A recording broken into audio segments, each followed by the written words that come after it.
सम्मानित मंच, भाई और बहनों, बुजुर्गों, छोटे छोटे बच्चों, ये सभा श्री हेमंत कटारे के समर्थन में, इनको जिताने के लिए ये सभा की गई है। हमारे नेता काफ़ी आए हुए थे दूर दूर से, लेकिन बाकी सभाओं के कारण भी देरी हुई और इसका एक समय भी थोड़ा कम रखा है। तो समय हमारे पास बिल्कुल नहीं है। बस इस मौके पर मैं आपसे ये कहना चाहूँगा कि खतरा देश के ऊपर भी है, लोकतंत्र के ऊपर भी है, खतरा संविधान पर है, और संविधान अगर खत्म हो गया तो कुछ बचने वाला नहीं। संविधान को बचाने के लिए हम लोग क्यों आगे आना चाहते हैं? जो खुशहाली आज देख रहे हैं भारत में, हम और आप बैठे हुए हैं, हम बोल सकते हैं, आप सुन सकते हैं, कपड़े पहन सकते हैं, खाना खा सकते हैं, बच्चों को पढ़ा सकते हैं, बच्चों को कलेक्टर एसपी भी बना सकते हैं। ये इजाज़त सिर्फ संविधान देता है, दूसरी जगह की कोई इजाज़त नहीं। इसलिए साथियों, मैं आपसे कहूँगा कि संविधान को जब बचाने की बात आएगी तो हम संविधान को कैसे बचाएंगे? संविधान को बचाने के लिए सबसे पहले ये मालूम करना पड़ेगा कि संविधान को ख़त्म कौन करना चाह रहा है। मेरा सवाल है आपसे, मुझे करना तो नहीं चाहिए क्योंकि आप जानते भी हैं, मैं भी जानता हूँ, फिर भी एक दोहराना जरूरी हो जाता है। मैं आपसे पूछना चाहता हूँ, जोर से बोलिए मुट्ठी बंद करके, कि संविधान को कौन खत्म करना चाह रहा है? संविधान को भारतीय जनता पार्टी खत्म करना चाह रही है, आरएसएस है। अगर हम संविधान को बचाएंगे तो हमें भाजपा से लड़ना पड़ेगा, डंडे से नहीं, लाठी से नहीं, किसी प्रकार की कुश्ती से नहीं, वोट से लड़ना पड़ेगा और भाजपा को हमें हराना पड़ेगा। बस मैं आपसे ये कहना चाहूँगा कि भाजपा को हराने के लिए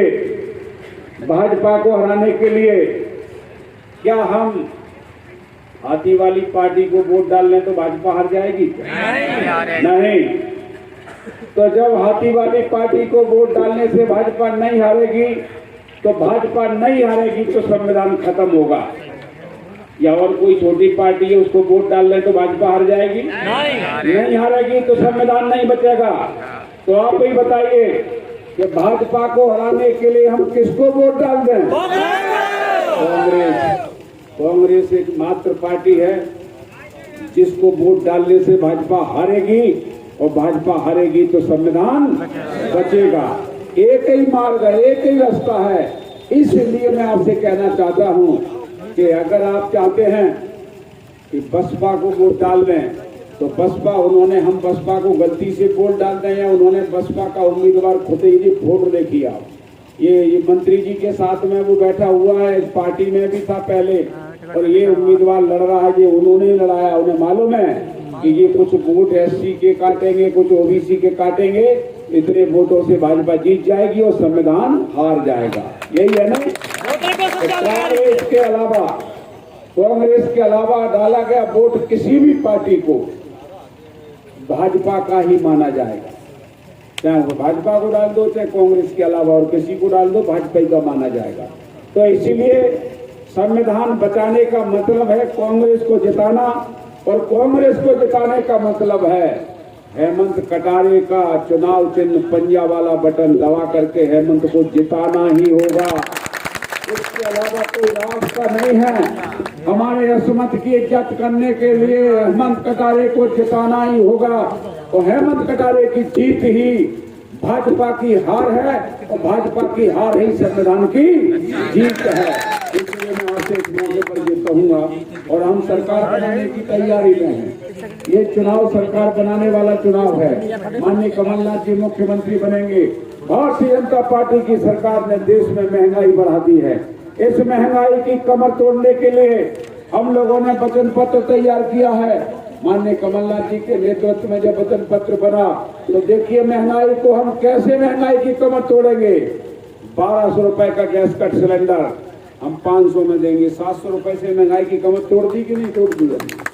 और हम नारी सम्मान योजना में 1500 रुपए देंगे। और 1,500 रुपए से मैं दावे से कह सकता हूँ 700 रुपए वो बचेंगे, 1,500 रुपए ये हो गए, 2200 रुपए हो गए। महंगाई की कमर टूटी। 100 यूनिट बिजली माफ, 200 हाफ करेंगे, यहाँ भी महंगाई की कमर टूटेगी। और ये नहीं मैं कहना चाह रहा हूँ कि और भी हमारे काफी बिंदु हैं महंगाई की कमर तोड़ने के लिए। हम लोगों ने एक बड़ा बिंदु रखा है कि किसानों की जो मोटर होगी 5 हॉर्स पावर की वो फ्री बिल होगा और 10 हॉर्स पावर का हाफ होगा। यही नहीं, गेहूं 26 रुपए से कम अब नहीं बिकेगा इस मध्य प्रदेश में। 2600 रुपए प्रति क्विंटल से ज्यादा ही बिकेगा और बोनस मिलेगा तो और ज्यादा दाम मिलेंगे। यदि आप गरीब हैं और घर में कोई बीमार है, बीमार व्यक्ति के बारे में कहना चाहता हूं कि वो बीमार व्यक्ति अगर अपनी बीमारी का इलाज कराता है और 10-20 हजार रुपए खर्च हो रहे हैं तो सोच लेता है अब नहीं बचूंगा मैं, बच्चों से छुपा लेता है मैं तो ठीक हो गया, और धीरे धीरे बीमारी घर कर जाती है और वो चला जाता है। अब जब से कमलनाथ जी कुर्सी पर बैठेंगे, हम एक कानून बनाने जा रहे हैं, कंप्लीट कर दिया है, लेकिन हम बीमा कराएंगे, स्वास्थ्य बीमा। कितने का? 25 लाख रुपए का। एक परिवार में 25 लाख रुपए का स्वास्थ्य बीमा, 25 लाख रुपए दिखाई देंगे तो मेरा दावा है कि बीमारी मारेगी नहीं, बीमारी थक जाएगी 25 लाख रुपए देख करके। और यही नहीं, किसानों का 27 लाख रुपए का कर्जा, 27 लाख किसानों का कर्जा माफ किया जा चुका था। और यही नहीं, कर्मचारियों की जो पेंशन थी ये भारतीय जनता पार्टी ने बंद कर दी थी। दोनों टाइम की उन्होंने रोटी खाने का जो इंतजाम था वो बंद किया, चूल्हा जलना बंद कर दिया था भाजपा ने। फिर से हम लोग जो कर्मचारी हैं जिनकी पेंशन बंद कर दी थी उनकी पेंशन हम शुरू करने जा रहे हैं और दोबारा से उनका चूल्हा जलना शुरू हो जाएगा। यही नहीं, हम लोग आने वाले समय में किसी भी भाई बहन को कहना चाहूंगा कि वोट है ये आपके हाथ में है, और ये वचन पत्र अगर आपने सही तरीके से ये वचन पत्र को अगर आपने 5 साल लागू करा दिया, पूरा वचन पत्र एक बार पढ़ लीजिए।